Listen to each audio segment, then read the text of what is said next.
Welcome to another episode of Sovereign Property Move. So as you can see, things are just a little bit different. So my name's Melissa and I've got Chandri all the way from Sri Lanka just to be here for this podcast. Needs to be a special podcast if I'm here, Melissa. Of course. You're a very special man. I mean, you flew, 9-10 hours to just for this, right? No other purpose at all. 10.5 hours, but on Sri Lankan Airlines. So that means like a couple delays as well, maybe. Yeah. Actually, a 2-hour delay, but no one talks about it. No one needs to know. And that's not too bad. That's actually, that's kind of expected. It gives you time for a good coffee as well. I guess so, yeah. Only thing is, I would have preferred a earlier flight in because I think we landed at 7 o'clock in the night, whereas it was supposed to be 4. But yeah, anyway. Then you could have gotten some proper sleep as well, but still not caught on the sleep. The time difference still affects me, but we'll get through it. Yeah. As soon as you get back to Sri Lanka, you'll be able to sleep like a baby. Yeah. Been here for 2 weeks and I don't think anything has changed. I think the time difference is actually, I thought it would be better, but doesn't work in my favor. But I guess when I go back to Colombo, it'll all fall into place. Yeah, to live in 2 time zones is a little bit difficult. That's true. Yeah, living and working in 2 time different. Yeah. It doesn't help, but you get used to it. True. Been doing this for a long time, so. I mean, what, 8-9 years now? Yep, that's right. Yeah, I hope Teakshan is listening on this podcast, but yeah.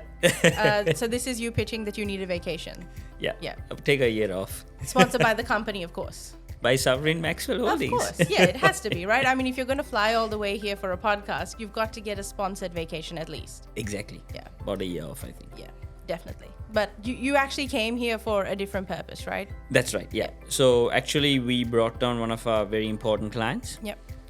They flew in with us. I think this is their 6th or 7th property they've bought. So they bought 3 properties in Point Cook, house and lands. Invested in the lands, and then we did the construction through one of our builders.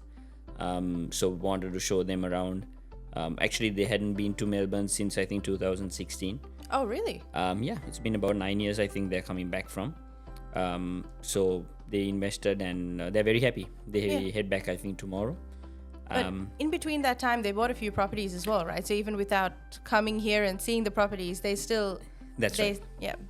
So most of the investors, I think, without having... so what we do is obviously we have the team in Melbourne and the team in Sri Lanka. So it gives them an easy sort of smooth transaction because obviously everyone here shows the estates or where to invest in, whether it's house and land or apartments, with the videos and giving them an understanding of exactly the area. And then obviously our team back home walks them through the entire process from all the FIRB approvals to all of that. Making it easy. So that's funny though, some of the clients who have bought property here haven't even been here. So I mean, I find that's like shocking because when you're living here, you can't imagine buying a property and never seeing it. But then that's just common practice. Yep. I think it's once you build the relationship and the trust, most of the clients are happy to actually invest without even looking at the area they've bought. Obviously, they rely on us to give them the right information. But I hope all our clients come here. Maybe we can sell multiple properties once they see the good side of Melbourne. Very true. I mean, I think you have to really come here to understand what you're looking at because you get a lot of, there's so much media out there saying that, you know, this is going on, that is going on. But when you really come here, you get to experience the life here. Yeah. And we were talking about it before. Anyone that comes to Melbourne, they can't imagine going anywhere else. Like, this is the place to be. Honestly, I would say Melbourne's my second home. Yep. After living here for almost 7 years, studying here, working here. I think, to be honest, if anyone asked me if I would leave Colombo for any part of the world, I would say Melbourne, 100%. I mean, we laugh about the bipolar weather in Melbourne, you know. But being here for 2 weeks and I've seen... You know, within a few minutes, you see different types of weather. So I mean, 4 seasons in a day. That's pretty much what it is. You've got to have your jacket. You've got to have your bathers. Got everything in your bag. You're ready. Put it in the car and just get used to the daily changes. But I mean, you know, the food, the vibe, the atmosphere. I mean, to be honest, Melbourne is amazing. maybe I'm biased about Melbourne compared to other parts of Australia like Sydney, Brisbane, but I think a lot of people would agree with me. People who would be probably watching this, and a lot of people would say, Melbourne over any other state. I mean, if you think about it, the second largest population of Sri Lankans is in Melbourne, right? So that's right. All of them are going to agree with us. None of them are going to say we want to go anywhere else. I think fun fact a lot of people might not know. I think after Colombo and Gampaha, if I'm not mistaken, the most number of Sri Lankans are in Melbourne. Yep. So if you chuck a stone away, you'll probably get a Sri Lankan. Yeah. So I think a lot of people, even people who are in our grade, in school, they obviously come for university. You get some of the best universities in Australia. Yeah. So I think a lot of people who want to study or who want to send their kids, or even for migration purposes, they come to Australia or Melbourne in general. Yeah. I think it's I don't know what it is, Melissa, but I think maybe you know better. There is probably one specific point, but I think I probably speak for most Sri Lankans when I say Australia is a fantastic place. And when it comes to investing, last 10 years it's been a very smooth. Obviously, you have issues. I think, of course, every country does. Every industry does. We'd be lying if we said that Melbourne's this, that, and Australia is this and that. But everything has a good side to it, the bad side to it. But if you take overall aspect, I think Australia, I would point to Melbourne again, where it's just home away from home for a lot of people. Yeah. I think, the Australian market, it's a very safe bet for a lot of people that are looking to invest in the property market, because it's relatively stable. And you've got so many options as well, because it's not like you just have to, like, you want to buy a property, you have to buy it in Melbourne itself. Yeah. Most people don't live anywhere near Melbourne, but let's say they're buying their first home, or they're buying, somewhere that they want to live close to their family. Especially Sri Lankans. Yep.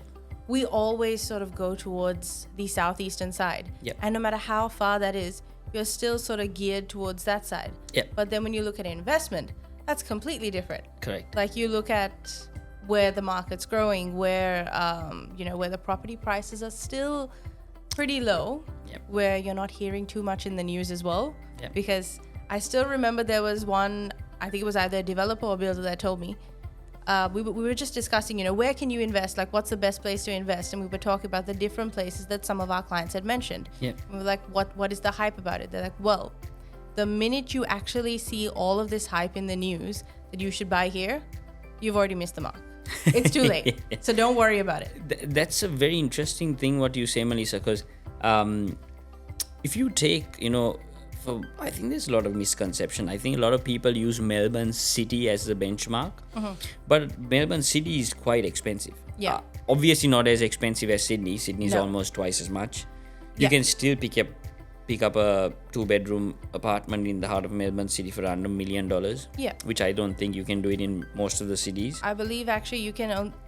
Recently, one of the 1-bedrooms without a car park I saw in Sydney, like in the city itself, was almost $1 million, so 980,000, and it was small. And then you can pick up a 2-bedroom in Melbourne for that. Yeah. So, for even less than that sometimes. It depends on the spot that you look at. Yeah, but, of course.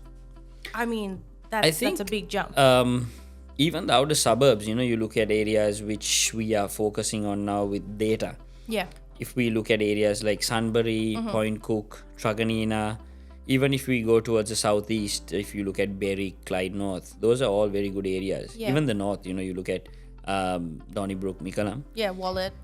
Yeah, exactly. I think they've still, a lot of potential in the years to come. Yeah, definitely. Obviously, when we were driving around this time, we saw a lot of building going on, building works, a lot of construction. So obviously, looking at that, that there's a lot in the next, 3 to 5 years. Yeah. There's a lot of, potential. And obviously, the Australian government does a lot of work beforehand and then targets areas.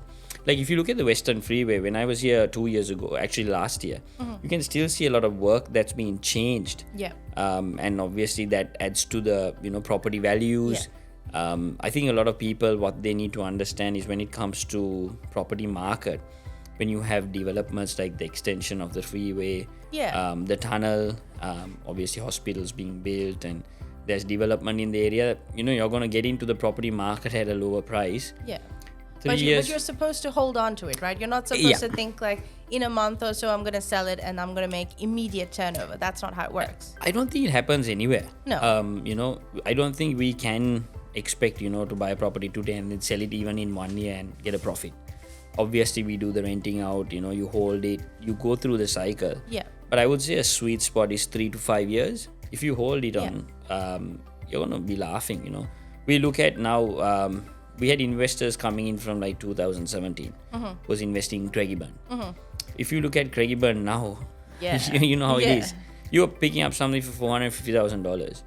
Now to pick something even at $450,000 a townhouse is nearly impossible. Yeah, that's impossible in Yeah. Craigieburn. You wouldn't be able to find anything unless it's like your old dilapidated property that's ready to knock down. Exactly. But That's then what you're looking at. even if you pick something like that up, then you're going to renovate it. Of course. And then obviously when you add the cost, it's There's going to be so much more.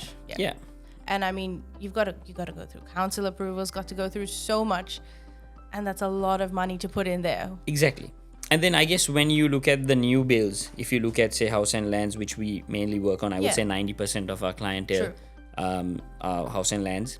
Obviously in the last 6 months, I would say they've gone towards apartments because of stamp duty concessions. Yeah.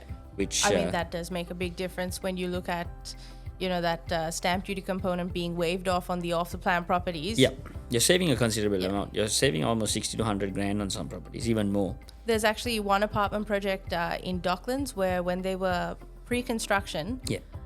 they were actually going to waive off the full. It waives off the full amount, which for a few of the properties, the stamp duty waive off comes to like 150, 160,000. That's a significant amount. I mean, that's a lot of money if you Yeah. really look. $160,000, you can put a deposit on maybe 2 house and lands. Yeah. So that's huge. I think it's going to be, to be honest, in the future, I would say if you're looking at investments, look at the suburbs. Yeah. Obviously, if you're going to look at own occupying or if you're going to look at something for your kids, then the apartments would be probably the best way. Yeah. I mean, we have clients always buying property for their kids Yeah. because they are close to Melbourne Uni or some of the It better. depends what they're really looking for, right? I mean, Exactly. it depends on what your purpose is. If you're planning on studying in the city, it always makes sense to buy something in the city because it's easy to use, and then in future you just put it up for rent. You Exactly. get some tax savings from that. Exactly. Easy. Yeah, so when you look at it like that, if it's own occupier or for you to actually save on taxes, there are obviously benefits on apartments. Yeah. And obviously, the lifestyle, you can't beat that sort of lifestyle. Convenience, Yeah. And some of the most luxurious apartments are being worked on. So, Yeah. but then obviously when you go to house and lands, you're looking maybe long-term investments. Of course. You're looking at that capital gain, right? Exactly. I know that a lot of people say that, the Melbourne market is really slow and things are not picking up. But actually yesterday, I was looking at some of the data from PropTrack. Yeah. And so, realestate.com, PropTrack, CoreLogic, all of them, they reported the actual increase for this month. Yeah. The price growth, the property price growth in Melbourne is 0.7%, which I know it doesn't sound like much, right? But then it's a lot. I mean, when you look at, I think if you look at the last year or two, 0.7% was over a short period of time. that's just this, So- like the past month since Exactly. they did the interest rate cuts. That's the big difference. And then all the other states, they were looking at a 0.2, 0.3. So when you just think of just like a price in general, like 0.7 sounds very minimal, but compared to everything else, if you take it in the grand scheme of things, It that's adds a up. big difference. Exactly. Yeah. And I think what a lot of people needs to understand is that in Melbourne, Yeah. the house and land market or the apartment market is still, how would I put it? There's a lot more potential. Yeah. If you compare, I think they're expecting, looking at data, Sydney has the largest population of people coming in. Yeah. And then I think Melbourne is supposed to surpass that in 2028. We actually percentage-wise, so right now the population in Sydney is still higher, but Yeah. percentage-wise, for the past year or so, Yeah. the amount of people that have actually, so international and interstate, it's higher in Melbourne. So we're getting more people coming into Melbourne than in Sydney. They Exactly. expect, I think it's like by 2030 they expect it to 2030 was it? I think it was 2030 if I'm not mistaken. Yeah. That they expect that Melbourne is going to surpass Sydney.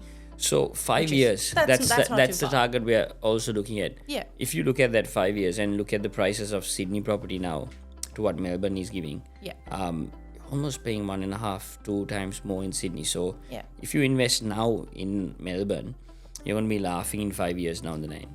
True. And it's right now it's one of the cheapest capital cities. Exactly. So why wouldn't you spend less for a good investment and just hold on to it? I mean, Melissa, you can pick up a 4-bedroom house. I'll give you 2 suburbs, maybe Sunbury and say Truganina.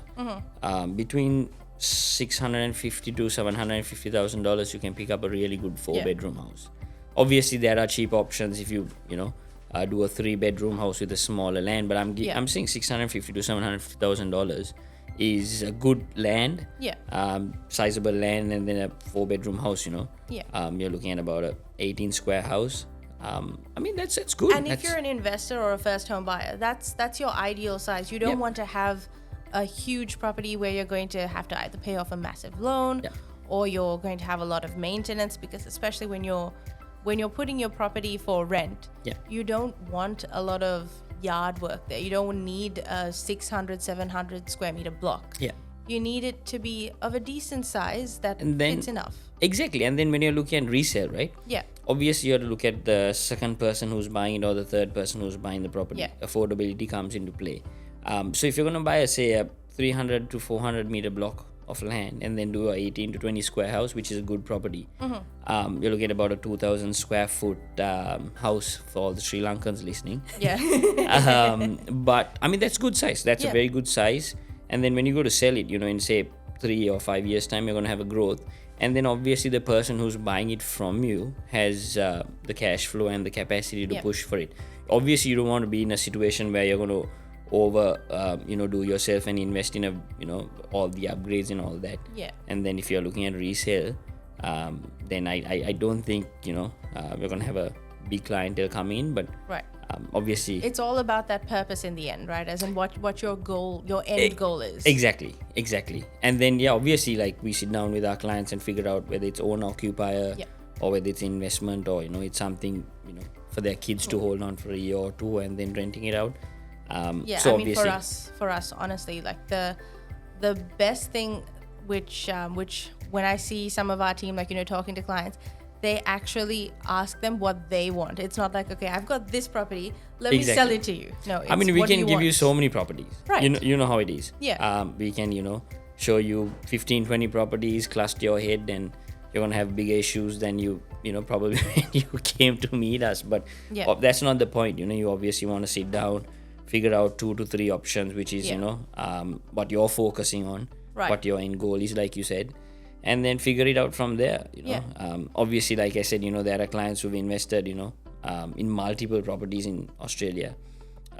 Obviously, you want to build a portfolio, increase your rental income, and obviously, you don't want to have you want to have a mix, as I say. A couple of house and lands, couple of apartments. In general, what you're trying to hope for is a little bit of passive income and to be able to keep continuing the process. So that I mean, that's ideally what we tell all of our clients, that come to us, we'll help you figure out how you can do that. You don't have to do it yourself. And we're then here for you. When you obviously, if you buy a property and then the property value has gone up, you sell it off and then you reinvest in an area which is growing, or invest in an apartment which is giving you a better rental income.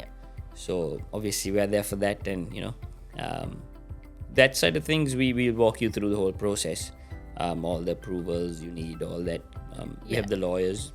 I mean, we take you from start to finish pretty much. Exactly. We don't leave anything to questions. All the questions are answered by us or by the experts who we work with. Exactly. I mean, we work with the lawyers, the finance gurus, who help with the lending, the builders, the land developers. So we have a network of team who basically have answer to everything almost. So I mean, if you have any questions, and if there are investors who have questions who need answers for, we are obviously there for that. And I think that's a really good point for us to wrap it up as well, because that was our little pitch there. Like, you know, come to us, we'll help you out with everything. Yeah, So definitely. I think that's a good point to wrap it up for this episode at least. Yeah, I'm looking forward to being on the next one as well. We'll maybe flying in with another client who wants to invest in more properties. I mean, we'll definitely have to tell Tikshana who's not here. If he was supposed to be joining us. He was supposed to be joining us, probably sleeping in the afternoon. What's the time? I know, 1 o'clock. He's having his nana nap, so that's okay. But definitely catch us for the next episode. Thank you, Chandri, so much for, you know, making the 10 and a half hour trip here just for this podcast. And we'll see you next time. Maybe we'll catch up in a few months or so. Definitely. Yeah. Thanks, Melissa. For the all expense trip. Definitely. Yeah. 1 year vacation. Yeah. Woo! That was good.